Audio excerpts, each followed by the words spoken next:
Алло, доча моя, приветик моя, зайка. Папа весь целенький, доченька. Ладно, пусть спит. Ага.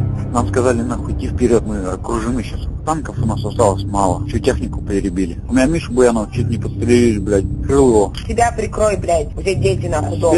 Себя прикрываю. Чё ты мне говоришь? Сейчас, погоди. Успокойся, чего? Завтра дадут команду вперед. Сколько нас тут, блядь? 500-600 человек. Мы ляжем все. Дадут команду назад, мы тоже ляжем все.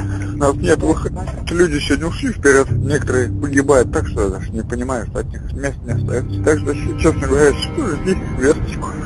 Ты приедешь живой, здоровый оттуда. Ебучая купленная война, блядь. Да, у нас из 60 танков осталось 12.